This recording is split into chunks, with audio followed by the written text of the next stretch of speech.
થોડીક બીમારી હોય પછી આમાં આપણે જાતે ખેતી કરનાર વ્યક્તિ કેટલા કે પોતે કરતા હોય મજૂર વગર પોતે જ કરતા હોય દમ દવાનો પંપ આપતા હોય બરાબર. આ બધું વિડીયો આપણે શેર કરેલો છે. પોતે બધું 100% કામ કરું છું. 4 જ વીઘા જગ્યાએ અત્યારે ચણા વાવેલા છે વાડીની અંદર. હવે આ પ્રાકૃતિક ખેતી એટલે હું નાનપણથી જ આ વસ્તુને મૂકી જ નથી. ગઈઢાની વસ્તુ જે અપનાવેલી હતી ઋષિમુનિઓ વખત એ મેં નવો ચીલો ચાલુ જ નથી કર્યો. અશ્વિનભાઈ એમ કીધું કે 70માં ખાતર સરકાર આપે બરોબર. હવે તઈએ મને એવું કોઠા સૂઝનું જ્ઞાન હતું. 6 મહિના ભણેલો છે. 7 ધોરણ ભણી અને 8મું ધોરણ હું 6 મહિના ભણ્યો ને તઈએ મને થોડુંક વાંચતા આવ્યું. ઓલું 7 ધોરણ શીરાવામાં આવ્યું. આ વસ્તુમાં હું જોડાણો નથી. એનું કારણ એક જ છે કે હું અભણ છું. હવે આ કોઠા સૂઝ મને ક્યાંથી આવે? મારું જ્ઞાન છે ને ગોફણ. ગોફણનું કેને કહેવાય કે મેળા ઉપર આપણે હોય અને પછી બાજરાનું રખોડું રાખતા ગોફણ ફેર બરાબર.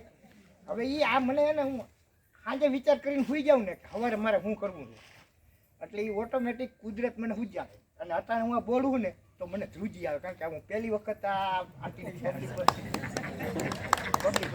અને અશ્વિનભાઈ મારા ભાઈ પણ મિત્ર છે. હવે આપણે અહીંયા હોય વસ્તુ અહીંયા અને લંકામાં શોધવા જાય ન મળે. બેનો માટે અથાણા બનાવવાનું રીત છે એ મને બધી આવડે છે બેનોની હોતે. અને હું મારું એને પ્રોડક્ટ જાતે ઊભું કરી લઉં. હવે એક માણસ એવી પૂજક હોય હવે ઈવડો એ શેઠેથી કંટ્રોલા મફત વીણી અને 1.5 રૂપિયા કિલો તમને દઈ દઈએ તો એટલે તમે ઉત્પાદન કરો અને તમારું તમે કાંઈ ન કરી શકો. તમે કાંઈ ન કરી પછી આ પ્રાકૃતિક ખેતી વિશેની હું મારા જ્ઞાન પ્રમાણે કહું. આ તો બધા ટેકનોલોજી એને આ વૈજ્ઞાનિક પદ્ધતિ એને જોડાયેલા છે એટલે આપણે બધું એ વાત કરે છે બરોબર. પણ હું મારી ખેતી કેવી રીતનો કરું છું કે જે આ પહેલેથી 10 કિલો 15 કિલો 20 કિલો સાણ ગૌમૂત્ર ભેગું કરી અને 100 કિલો હું કેવી રીતે આપું છું ખેતીમાં. આ હું આમાં પ્રાકૃતિકમાં ક્યાંય જોડાયેલો નથી એટલે મારો કોઈને અનુભવ નથી. જે આ ભાઈ કરતા હોય એનો અનુભવ છે. આ ભાઈએ કીધું એનો અનુભવ છે. ઓલા ભાઈ એમ કીધું મારી પાસે તમે આ લઈ જાજો એનો અનુભવ છે. મને કોઈ ઓળખતું નથી અને હું કાંઈ પ્રચાર કરતો નથી બરાબર. હવે હું એ ખાતર બનાવું ને એ કેવી રીતે એને ઉપયોગ કરું કે આપણે ઊંડેથી પહેલાં ખાતર ભરતા ખબર.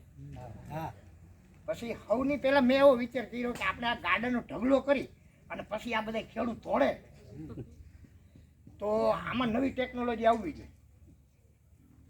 વૈજ્ઞાનિક બને એન્જિનિયર બને એ ભણેલો હોય એ કોકને છેતરી શકે. એ જાત મહેનત ન કરી. હાથ મહેનત કરવી ને એ આપણું કામ છે. એટલે મેં એક ગાડામાં એક તૂટેલું ગાડું હતું એમાં મેં અખતરો કર્યો કે આપણે આમ કરીને આમ પાડે જાય તો ચામાં ન ભરાતું જાય. અને આ 1972-73ની વાત છે. આ જે ગાડામાં જે ફાંડું પડીને અને ખાતર ભરવાનું ચાહે જે ચાલુ કર્યું ને એટલે પછી મારી પાસેથી તમે તમારા ગામમાં લઈ ગયા એટલે તમે ગણાણા ભાઈ હું આ મારા ગામમાં લીધું. આ 72-73ની વાત છે. અને જુનાગઢની બાજુમાં ગોરજીની રૂપાવટી છે ને ત્યાં આ વસ્તુ મેં જોયેલી અને મેં આ એટલે મારા ગામની અંદર બાપાને કીધું આ ગાર્ડન ફાંડું પાડી.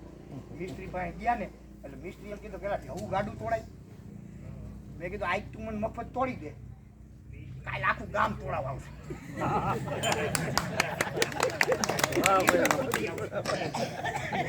મફત તારે કામ કરી દેવાનું. મિસ્ત્રી 50 રૂપિયા લે ઓલી પાટલી આમ તોડી પાટલી બનાવી. પછી મિસ્ત્રી ગાડા બનાવવા માંડ્યા ને મિસ્ત્રીએ મને એક ભાઈએ પૂછ્યું મને કે એક મિસ્ત્રી એમ કીધું એ કે છગનભાઈ કે આ ગાડામાં એ કે ફાંડું કે જમણી કોરે હોય કે ડાબી કોરે હોય. મેં કીધું જો અમે 71 પેઢી જે ખેતી કરી, કોઈ ખેડૂતને એવી ખબર નથી કે આ વસ્તુ ક્યાં રાખવી, આ ટેબલ અહીંયા રાખવું કે ઓમનું રાખવું એ ખબર નથી. આપણે 71 પેઢી જે ખેતી કરી અને ખેતી ટકી નથી એનું કારણ શું ખબર કે તમારો સમૂહ તૂટ્યો, વાંટા વૈતા દેશી ભાષા મારું ગોખણી ના. હવે આ તમે મથી મરી જાય ને તો એ જેથી આયરા વરે વાયરા નો વરે.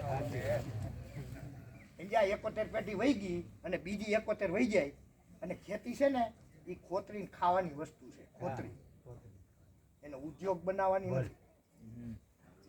તમે વિચાર કરી લો કે તમને આજે ખેડૂત કદાચ 5 લાખનો 10 લાખનો 20 લાખનો માલ વેચશે એટલે એ પરબારો ખટારો ભરાય ને દેખાય ને આની પાછળ કેટલો ખર્ચો આવ્યો, આનો કેટલો નફો મળ્યો, આમાં બૈરાઓની મહેનત કેટલી છે. અને તમે સરવાળી હિસાબ કરો ને તો તમારો 1500 રૂપિયા મહિનો રોજ ન થાય. એમને અશ્વિનભાઈ કાલે જ વાત કરી કે મને છે ને કોઈ કીધું કોઈ ફાર્મમાં રાખે ને તો મારે રહી જવું છે. એટલે અશ્વિનભાઈ મને એમ કીધું અને તમામ જ્ઞાન છે અને મને જ્ઞાન ન હોય ને એ જ્ઞાન હું સાંજે વિચાર કરીને સુઈ જાઉં ને મને કોઈ દી કોઈને ઉઠાડવો નથી પડતું. સવારે એમ મનમાં એમ થાય કે મારે 3 વાગે ઉઠવું છે, સાંજે હુવાટાણે છેલ્લે હુવાનું હોય ને મગજમાં 3 ટપોરા મારી સુઈ જાઉં. 3 વાગે નીંદર ઉડાડી જ દી. આ મારું આત્મજ્ઞાન છે અને હું હજારો વસ્તુનો શેર લખું છું પણ મને લખતા જ કેવું હું કરું. આ અશ્વિનભાઈ નંબર આવે ને ઇંગ્લિશમાં આવે મને ખબર ન પડે એટલે આ કોનું છે એમ સમજ્યા. હવે એ આ અભણને હિસાબે આ બધી નડતર છે થોડી. અને ગુજરાત આખાના હોલ યુનિવર્સિટીના સરનામા જેથી ટપાલ વ્યવહાર થતો ને એ આખા ગુજરાતના કોઈ ખેતી યુનિવર્સિટીના સરનામા મારી પાસે નથી ને એવું નથી. પણ લખતા ન આવડે શું કરું હે તમારા જીવન કોકને ગોતો. અને અધૂરા જ્ઞાને ગમે આ મિટિંગ હોય સમાજની ગમે એ જગ્યાએ ભેગું થતું હોય, અધૂરા જ્ઞાને કોઈ દી સામું ઊભું રહીને વાત નહીં કરવાની. સાહેબ તમે આમ વાત કરો છો આ વાત ખોટી છે, કારણ કે અહીંયા આપને ખબર નથી કે આ યોજના આપની માથેથી વહી ગઈ.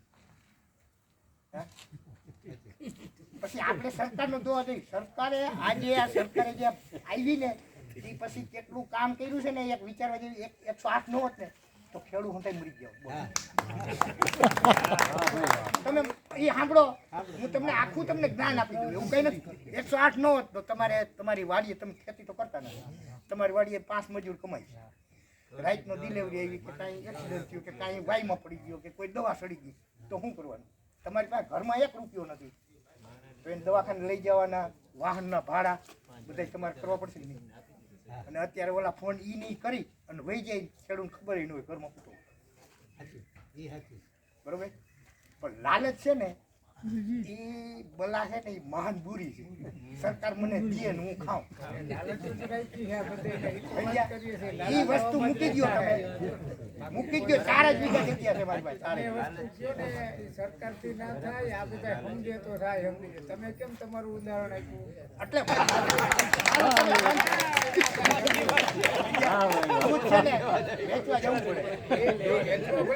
અને ઓલું આજો અડધું પાણી દે ને અડધું કોઈ માણા લઈ આવે ક્યાંકડે છે તો ફલાણા એ કે ફૂલિયું બાંધ્યું હોય ને ત્યાં એની હેઠે છે.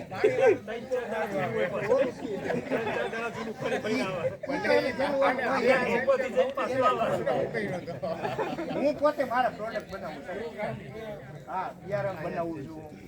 પછી બેસ્ટમાંથી બેસ્ટ વસ્તુ બનાવું. હવે ઓલો પાછળ કોઈનો જૂઠો માણસ લેવાય ઓલો આવે. હવે એ જૂઠો હું કઈ રીતે બનાવું?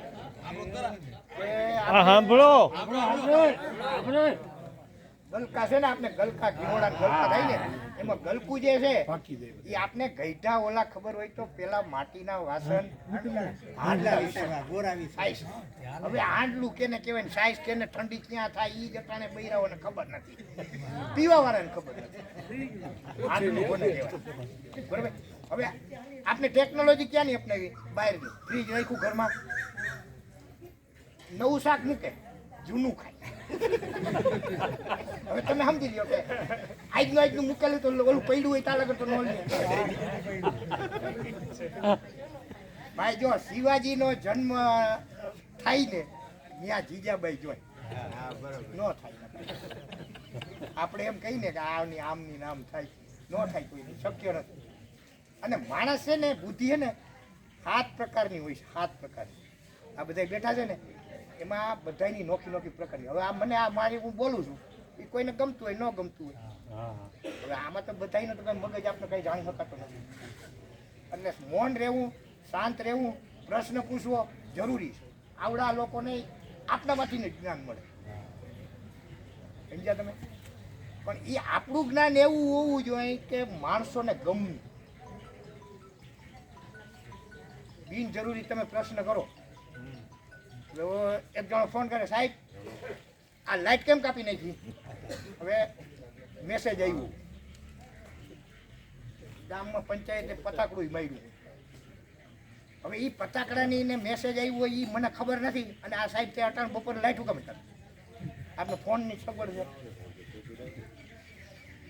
આ પ્રશ્ન છે ને એ ગેરવ્યાજ. ગમે એ જગ્યાએ તમે કમાવો, અને હું તો અહીંયા લગ્નનો માણસ એવો છું કે 1 રૂપિયાની ચોરી કરતો હોય ને એને હું મહાન નથી કરતો. 1 રૂપિયાની પછી આકડી મારીને લાઈટ વાપરતો હોય ને ઘરમાં એ વ્યક્તિને હું મહાન નથી. ઉપસ્થિત થાય ને કે ભાઈ સરકારની લાઈટ છે,